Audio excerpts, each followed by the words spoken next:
Good afternoon, everybody. I'm assuming it's afternoon where you are today, maybe around 3 or 4 o'clock. I believe I've got about 10 or 15 minutes here, Joanna. I think I'll be less than 15, and we'll strive to keep David on track because I know that he is a keen keeper of the time. But nonetheless, thank you for the invitation to speak. I see you, David. I apologize again. I don't have a video out feed where I'm currently located. I've barely got a limping along internet connection. I'm hoping that I don't drop out during the next 10 minutes. So go ahead and go to the next slide, Joanna. And what I'm going to do today is just talk about where we are as a company with our reactor technology development, and really primarily our focus, which is on commercialization of the plant. And I do have to say that it is really very welcoming to be in a group of, shall I say, friends. Everybody is working on the same type of technology, molten salt reactor technology, and it's very warm because you hear repeatedly the same advantages from reactor to reactor. So it's always good to be amongst friends. And I appreciate the earlier presentations from the other developers, very interesting indeed. And I have to add, and this is to David, the industry has come a long way since we last had an in-person meeting at the lab. So that's a good thing. So IMSR, integral molten salt reactor, our key innovation is, as you can see, it's the sealed and replaceable core unit of the reactor, which is shown there. Item number 1, that core unit is replaced every 7 years. It's sealed during that entire period of time. The primary heat exchangers, the pumps, the moderator, which is graphite, are all located inside that core unit.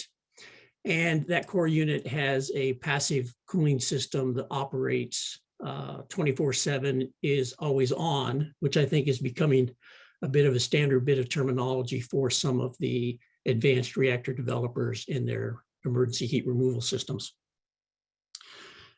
There is one operating core unit in each reactor building. A dual unit or dual IMSR nuclear facility includes 2 reactor buildings and 1 thermal electric facility. And if you look at the top right portion of the screen, you'll see number 4 is the boundary, which is really the nuclear boundary around the 2 reactor auxiliary buildings, which are items number 3. The thermal electric facility, which is non-nuclear and is used for producing and delivering heat and or power, is shown by the white dotted line there, numbered 5. That nuclear facility is separate physically from the thermal electric facility, and it could be separated upwards of 5 kilometers if we need to. And if we chose not to separate it by that distance, we could clearly pump the hot salt in the tertiary loop up to 5 kilometers to a distant industrial heat user, which is shown again in that upper right-hand corner of the slide there as the industrial end user of heat and power. The IMSR core unit is transportable by truck or rail or barge or ship. The dimensions are shown there, about 18 meters high. In this case, it's 18 meters long, the way it's configured, and 4.1 meters in diameter. And then these slides will be available for anybody that wants to get them afterwards. And you can see the bottom right are some cutaway views of the IMSR core unit, both from external view, internal view, showing the guard vessel and also the containment structure that core unit will reside in during operations. Go ahead and go to the next slide, Joanna. These are the primary parameters associated with the IMSR. And it does produce at the point of supply, which is extremely important. The thermal supply is 585 degrees C. The reactor outlet temperature is right at 700 degrees, maybe just a tad above 700, but that heat of the reactor is delivered to a secondary coolant salt. That secondary coolant salt gives up its heat to a tertiary nitrate salt or a solar salt. That solar salt is delivered at 585 degrees C. So I point that out because there's a big difference between a reactor outlet temperature and what's the temperature that's actually being delivered to the end user. That delivery temperature results in about 44% thermal efficiency of the plant. That thermal efficiency is about a 50% gain in thermal efficiency over our light water reactors today.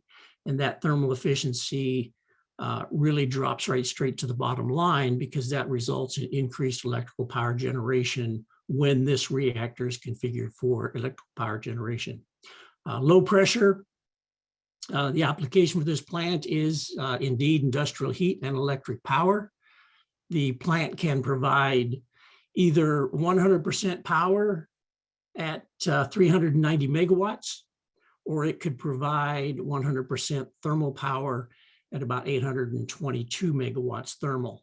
Or the plant could provide some combination of electrical power and thermal power, all depending on the end user's needs. A key technology advantage for us is the molten salt. And I don't think I need to convince this crowd of the advantages of using a molten salt, whether it's molten salt as a fuel and coolant or molten salt as a coolant. But we couple that with the use of low enriched uranium, less than 5%.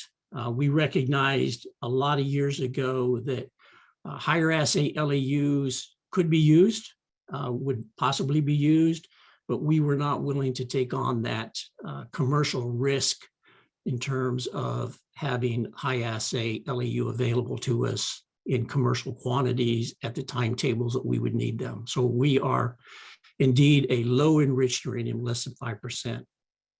The reactor startup fuel is actually 2 to 3% LEU, and then the makeup fuel is 4.95%. It is a load following plant.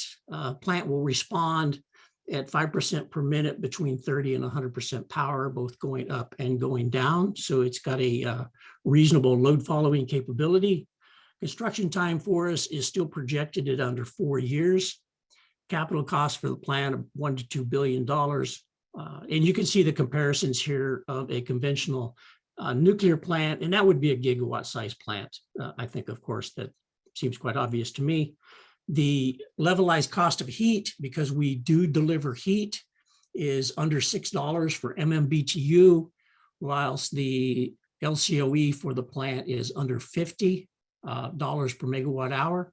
And I think I mentioned earlier the core unit is good for 7 years. So that gives us a 7-year fuel cycle.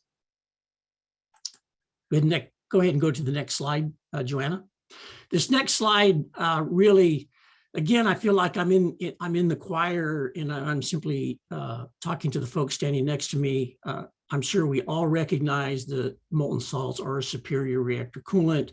Higher temperature equates directly to higher revenues due to the efficiency. The low pressure is directly related to lower CapEx. There's no high pressure nuclear systems. There's no high pressure components or structures. It does simplify the plant. It allows a smaller plant. It allows for modular construction, modular manufacturing, and the lower CapEx, most importantly, allows this plant to be more financeable. And then last, the molten salt also results in what we believe is a safer operating plant, primarily driven by the negative temperature reactivity coefficient, which provides for power control and load following. And then the last thing on this slide I want to point out is the relative to LCOE, which is that little tiny chart there on the left. You can see that by making reactors what we call the right size, or aligning the reactor size or output to market needs, actually increases the LCOE. I don't think there's any argument to that.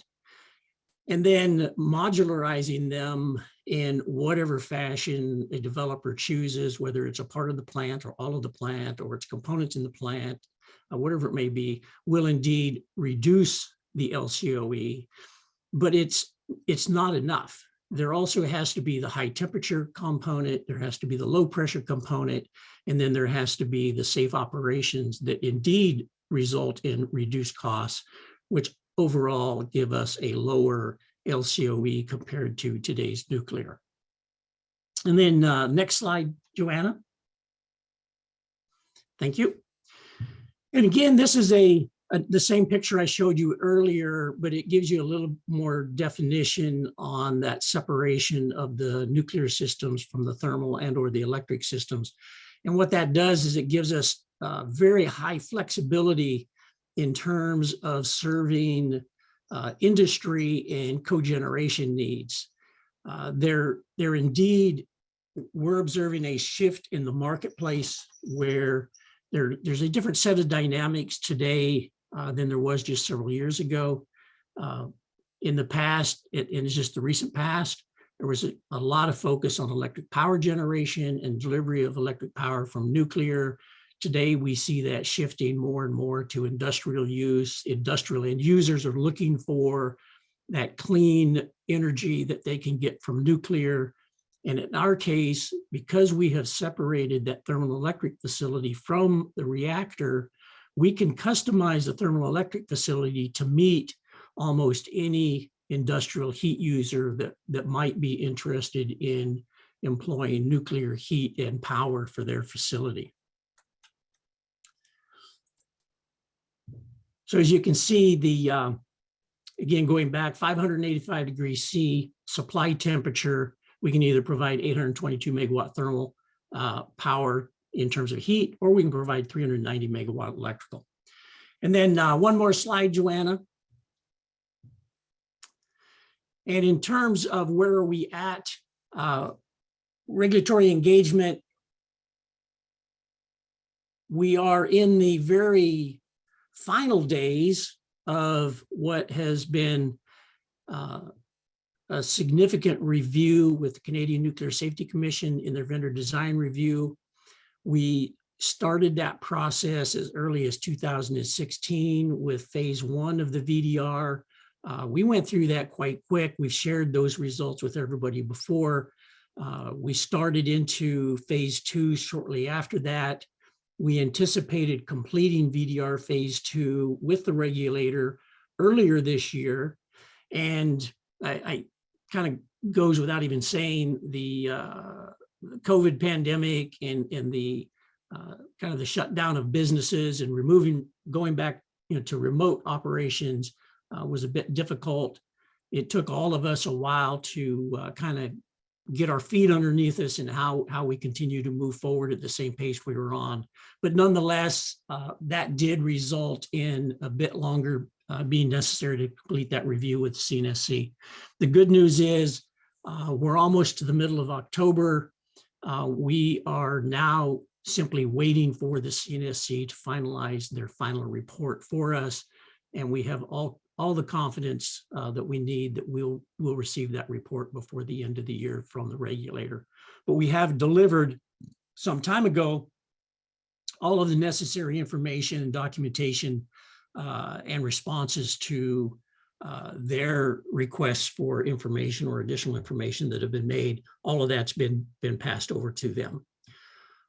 In the US, we are still pursuing a phase of pre-application engagement with the NRC, and that is in leading up to applying for a standard design approval of the 7-year core unit. And we are confident with our interactions with the NRC to date that we'll be able to use that core unit SDA as a basis for either a Part 50 construction permit or a Part 52 COLA, whichever pathway that our first customer in the US will choose to take. So we're confident in that. If there's anybody that's interested in the specifics of that US NRC interactions, just know that those records are all publicly available on the NRC's website. I encourage anybody to go take a look at those, and you can actually read the documents that have been submitted to the NRC as part of that engagement. And then internationally, we did complete the cross-border collaboration work on postulated initiating events between the CNSC and the NRC. We did reached some satisfactory conclusions with the regulators, and the results of that body of work are also available publicly on the NRC's website. And then last thing, relative to the IAEA, we have submitted, in fact, it was some time ago, we submitted the DIQ relative to safeguards by design information to the IAEA. And as I presented yesterday, that work has led to a significant advancement of the safeguards by design work and some of the validation and verification of those approaches that have been conducted with CNL and the CNRI in Canada. So that work is progressing as well. So that is the end. I think that was the last slide, Joanna, and be glad to participate with the others during the question period. Thank you. All right.